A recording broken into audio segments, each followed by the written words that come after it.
Notre monde est fou. Je parle de folie car je ne trouve pas d'autres termes lorsque je remarque que très peu de personnes autour de moi ont une éducation financière et même plus simplement ont la curiosité de s'intéresser à la gestion de leur argent. Ces doux mots sont ceux d'Axel Paris qui est l'auteur du guide financier pour les jeunes actifs, un livre qu'il a écrit où il raconte son histoire et toutes les techniques que tu peux mettre en place si jamais tu débutes dans ta vie d'investisseur ou alors si tu veux reprendre ta vie financière en main. Toutes ces techniques, tous ces trucs, toutes ces astuces sont dans le livre et c'est certainement l'un des meilleurs que j'ai pu lire pour toutes les personnes qui débutent en termes de finances personnelles et dans cette vidéo je vais te dévoiler quelques-unes de ces astuces, alors est-ce que tu es prêt? C'est parti!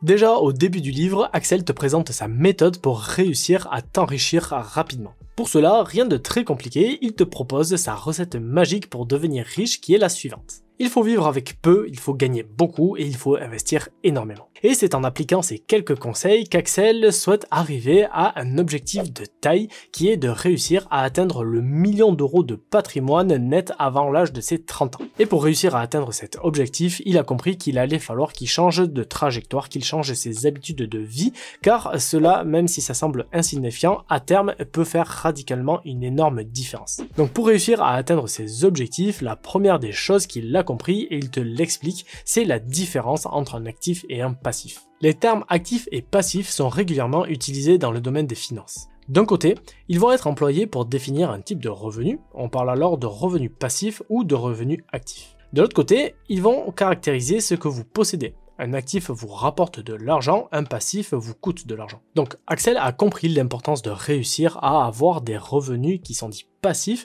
qui ne dépendent pas du tout de son temps de travail afin de pouvoir réussir à décupler ses revenus de plus en plus fort. D'ailleurs, quand il parle de la vraie définition de la richesse financière, il nous explique que selon lui, la vraie richesse financière, c'est de réussir à financer ses loisirs grâce à ses actifs. Et le fait de réussir à générer des revenus passifs, c'est bien, mais le deuxième secret que te dévoile Axel dans son livre, c'est celui des intérêts composés. Il explique comment fonctionnent les intérêts composés, quelles sont leurs puissances et à quel point il est important de réussir à commencer à investir ton capital tôt. Donc comme tu l'as compris, le but d'Axel, ça va être de réussir à avoir un maximum de revenus passifs pour pouvoir les investir et faire marcher nos fameux intérêts composés. Et pour que cela fonctionne au mieux, il te fait un tout petit rappel dans son livre sur ce qui est une bonne dette et sur ce qui est une mauvaise dette. Donc les mauvaises dettes, ce sont tout simplement les dettes qui ne t'enrichissent pas, ce sont celles qui servent à financer des passifs, comme par exemple tous les crédits à la consommation que les gens font pour se marier, pour partir en voyage ou des choses comme ça. Ce sont tout simplement des boulets aux pieds qui vont t'empêcher d'avancer dans la vie. Par contre, de l'autre côté, tu auras ce que l'on appelle les bonnes dettes qui, elles, vont pouvoir te permettre d'investir intelligemment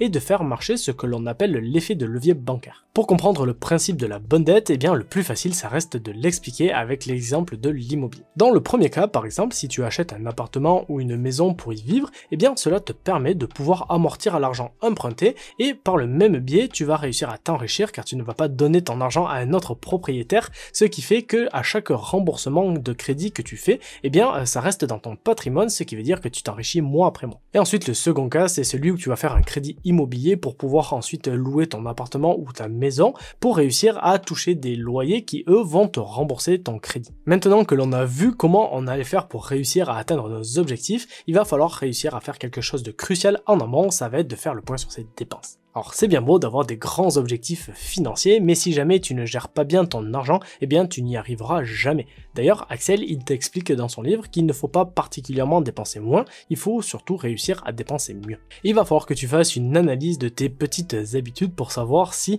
il n'y a pas certaines choses que tu peux modifier qui te coûtent bêtement de l'argent, comme par exemple le fait d'aller au Starbucks 3 fois par semaine. Eh bien, demandez-vous si ça vaut réellement le coup et si le fait de pas te faire un petit café à la maison avant de partir pour réussir à économiser 60 € par mois, eh bien si c'est pas un meilleur choix de tactique. Donc tu vois, ce genre de petits détails, eh bien tu peux le faire pour à peu près tout dans ta vie, et une fois que tu auras fait ça, que tu auras checké toutes tes dépenses, eh bien il va falloir que tu réussisses à déterminer ton niveau de vie idéal. Pour cela, tu calculeras tout simplement tes dépenses variables et tes dépenses fixes, et tu comprendras très rapidement que si tu as un niveau de vie qui est bas, eh bien ta capacité d'épargne sera bien plus grande que si tu as un niveau de vie qui est haut. Et d'ailleurs, si jamais tu arrives à augmenter tes revenus, fais très attention attention à ne pas augmenter ton niveau de vie trop rapidement, car si tu as la chance de pouvoir augmenter tes revenus, essaye de garder le même rythme de vie pour pouvoir réussir à augmenter ta capacité d'épargne. Et pour faire tout cela, pour réussir à contrôler ses dépenses, il y aura une règle simple que tu vas pouvoir appliquer dans ta vie, c'est la règle des 50-30-20. Cette règle dit que tu peux affecter 50% de ton revenu à tes besoins, c'est-à-dire à tes loyers, à tes factures, à tes courses, etc. Ensuite, tu garderas 30% qui seront réservés pour du loisir, et enfin 20% de tes revenus devront être économisés ou investis. Et une fois que tu réussiras à économiser un petit peu d'argent grâce à ces stratégies et à toutes les précédentes, eh bien Axel nous dévoile 3 niveaux d'épargne qui te permettront de réussir à économiser encore plus facilement. Alors parmi ces niveaux d'épargne, il y a le niveau 0, tu auras tout simplement tous tes revenus qui atterriront sur ton compte courant et tu les utiliseras pour tes dépenses. C'est vraiment le pire des niveaux et malheureusement, il y a encore beaucoup de personnes qui en sont à ce stade. Ensuite, il y a le niveau 1 qui est déjà mieux, tu arrives à garder un petit peu de sous de côté tous les mois et le surplus, tu le laisses sur ton compte en banque. Au niveau 2, ensuite, on retrouve toutes les personnes qui épargnent de l'argent sur un livret plutôt que de le laisser sur leur compte courant et en plus de ça, elles font les choses bien car elles vont épargner avant de faire des dépenses. Et enfin, dans le niveau 3, tu as toutes les personnes qui, lorsqu'elles vont recevoir de l'argent, vont réussir à l'épargner pour différents projets. Comme ça, elles sont sûres que lorsqu'elles vont dépenser de l'argent, elles ne dépenseront que l'argent qu'elles peuvent réellement se permettre de dépenser et elles auront fait des économies pour les projets qui leur tiennent vraiment à cœur. Donc je ne sais pas actuellement dans quel niveau tu te trouves, mais n'hésite pas à me le mettre en commentaire et reviens d'ici 1 ou 2 mois à voir si tu as réussi à t'améliorer. Et si c'est le cas, n'hésite pas à donner à toutes les autres personnes dans les commentaires tes astuces pour tous les gens qui galéreraient un petit peu à réussir à reprendre leurs finances personnelles en main. Et si jamais tu veux réussir à mieux visualiser la gestion de tes comptes, eh bien tu peux créer un petit schéma avec les flux d'entrée d'argent et de sortie pour savoir exactement où va ton argent. Je sais que pour certaines personnes, eh bien ce sera beaucoup plus facile de réussir à s'imaginer, à se retrouver comme ça avec un petit schéma visuel plutôt qu'avec un simple tableur Excel. Maintenant que vous avez compris l'importance de réussir à épargner, eh bien il est temps de choisir sur quel livret et quelle méthode vous allez mettre en place. La première solution qui s'offre à toi, ça sera la plus connue et c'est celle d'économiser sur le livret A. Le seul petit bémol, c'est que comme tu peux le voir sur les 10 dernières années, vous auriez pu battre, voire même égaler l'inflation avec le taux du livret A,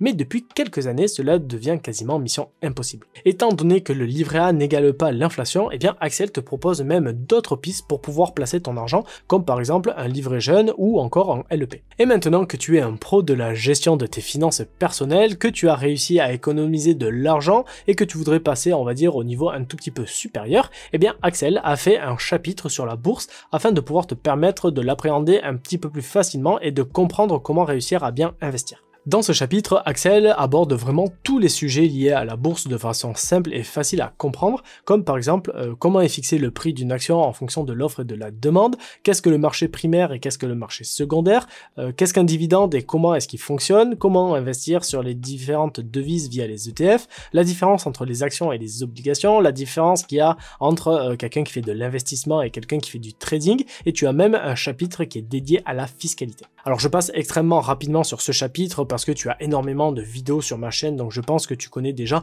beaucoup de ces points-là. Si ce n'est pas le cas, n'hésite pas à aller voir mes autres vidéos, ou alors tu trouveras dans la description directement, je te l'ai pas dit, mais le livre d'Axel pour pouvoir l'acheter sur Amazon facilement. Et pour finir avec tout ce qui est l'investissement boursier, tu auras même 2 petits chapitres sur l'assurance vie et le PER, qui sont 2 enveloppes fiscales qui peuvent te permettre d'investir en bourse et qui peuvent être super intéressantes. Et si jamais investir en bourse n'est pas quelque chose qui te botte, eh bien tu auras même tout un chapitre sur des investissements alternatifs, comme par exemple le crowdlending, le crowdfunding, et tu auras même un chapitre sur les crypto-monnaies où il te parlera de pas mal de choses et il répondra à plusieurs questions, comme notamment pourquoi est-ce qu'il faut s'intéresser aux crypto-monnaies, quelle est sa stratégie à lui particulièrement pour pouvoir investir, et comment est-ce qu'il fait pour réussir à générer des rendements grâce aux crypto-monnaies. Et enfin, pour toutes les personnes qui ne souhaitent pas investir de l'argent comme ça directement, tu auras tout un chapitre qui sera lié à l'immobilier. Dans ce chapitre, il te donnera 3 règles qui pour lui sont fondamentales lorsque tu investis dans l'immobilier. La première règle, c'est que pour lui, il ne veut pas ou peu d'efforts d'épargne. En gros, avec cette règle, lorsque Axel investit dans l'immobilier, son objectif, ça va être tout simplement de ne pas avoir d'épargne tous les mois à mettre de sa poche, c'est-à-dire que lui, son but, ça va être de réussir à avoir du cash flow. Et le cash flow, c'est simplement ce qui va te rester dans ta poche à la fin du mois lorsque tu auras touché tes loyers et que tu auras enlevé ton crédit, tes charges, etc. La seconde règle, ça va être de réussir à acheter le plus tôt possible. Pourquoi? Eh bien car quand tu achètes vite, eh bien tu auras tes locataires qui vont te rembourser tes mensualités tôt, c'est-à-dire que ils vont pouvoir réussir à t'enrichir de plus en plus. Et enfin, la troisième règle, ça va être d'essayer d'emprunter le plus vite possible pour réussir à profiter de l'effet de levier bancaire, car comme je te l'ai dit, si tu achètes à crédit et que tu as un locataire, eh bien c'est tout simplement ce locataire qui va rembourser ton crédit. Et dans ce chapitre sur l'immobilier, tu auras aussi plusieurs, on va dire, sous-chapitres qui vont pouvoir te permettre de comprendre un tout petit peu mieux comment fonctionne l'immobilier. Tu auras par exemple un chapitre sur comment estimer sa capacité d'emprunt, comment faire de bonnes affaires, comment faire de bonnes recherches, et enfin tu auras même toutes les étapes que tu vas devoir franchir pour réussir à acheter un bien immobilier. Alors cette partie, je pense qu'elle est vraiment super importante, elle est hyper bien faite pour toutes les personnes qui n'ont jamais investi dans l'immobilier, parce que je pense que c'est quelque chose qui est assez impressionnant la toute première fois que tu investis, et justement dans ce sous-chapitre, il te détaille toutes ces parties afin que tu prennes conscience que investir dans l'immobilier, ce n'est pas quelque chose de très compliqué. Et d'ailleurs, si jamais tu veux investir dans l'immobilier, la toute première chose que tu auras à faire, c'est tout simplement de faire une offre. Ensuite, tu vas aller chez ton notaire pour signer un compromis. Une fois que tu auras signé ton compromis, il faudra que tu ailles à la banque pour obtenir ton financement et ensuite tu auras la signature de l'acte authentique. Une fois que ce sera fait, tu seras propriétaire de ton appartement et maintenant il faudra juste que tu réalises les travaux, que tu choisisses ta fiscalité et enfin tu n'auras plus qu'à trouver un locataire qui paye tes loyers. Alors le résumé de toutes ces étapes qui est fait dans le livre est vraiment hyper rapide, mais je trouve que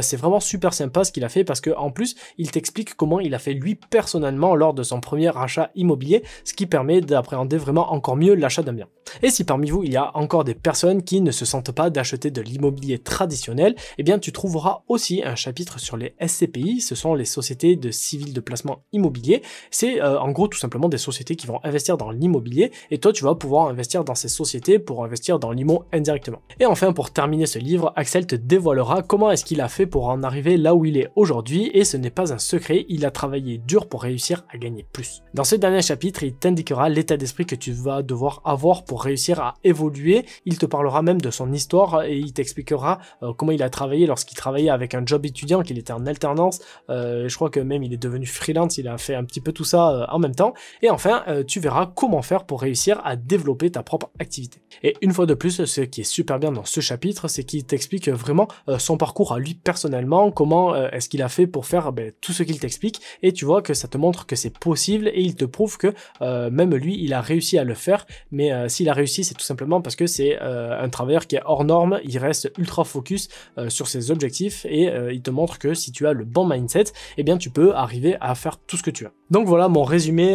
du livre Le guide financier des jeunes actifs d'Axel Paris. Je trouve que c'est vraiment un livre qui